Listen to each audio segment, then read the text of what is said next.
We are the largest behavioral health facility in really the whole western part of the state. We take children as young as 4 all the way through geriatrics, and we take the most critical patients and high acuity patients. I am a Nashville native. I grew up here, and we have seen some storms, in my time here, nothing like Helene.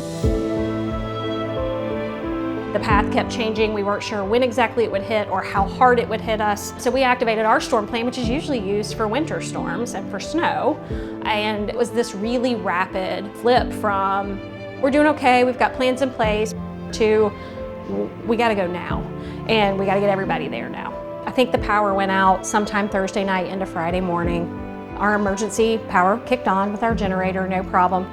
Then we completely lost water. The entire region lost all communications. All the cell towers failed, the internet failed. There was no way to talk to anyone. You were literally isolated where you were.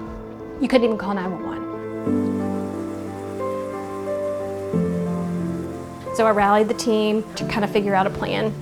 During that same time frame, Friday afternoon, we had a catastrophic failure of our emergency generator. And that's really for us when things changed.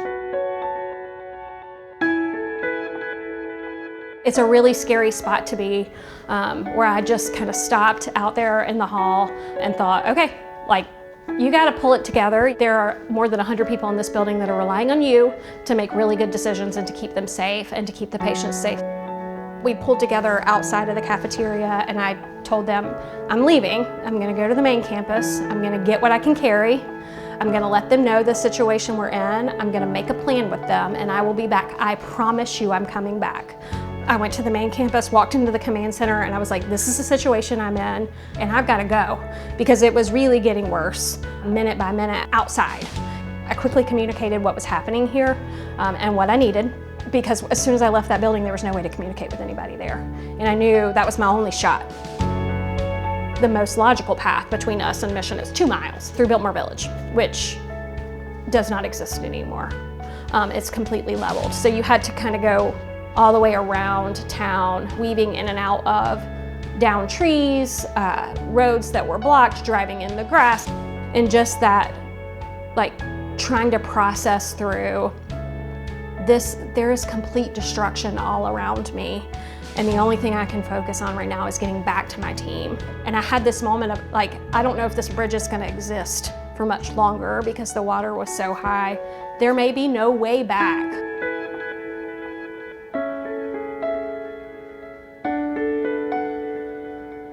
It feels surreal, even now. That night I kept telling the team, we're gonna figure it out one thing at a time.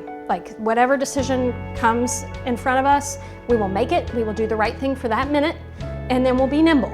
And then as it got darker through the night, the peds unit actually, a lot of the kids were scared. My staff are geniuses. So they turned the flashlights on the cell phones and then lined some of the corridors with them, like exit lights. And then everybody just huddled. Humans taking care of humans, in a really challenging situation, and stayed together as we kind of worked through it until the next morning. There's the first 48, 72 hours where we were alone. And even though I was isolated, physically isolated, I never actually felt like I was alone, because I knew there was an army working in the background to make sure that I had what I needed. But what showed up was so far beyond what anything I had ever imagined. That cavalry, that army that I knew was working, when things started showing up, they showed up in force. It was not like, oh, well, we'll give you this one little thing. It was like, it just kept coming. And I told Sam Hazen this when he was here right after the storm, that I'd never been more proud to work for a company in my life. It felt like a hug for our whole community. Oh, we got you. You have done the hard work of the first 48 or 72 hours. Now we're here to take it from you. It was amazing. It still fills me with pride.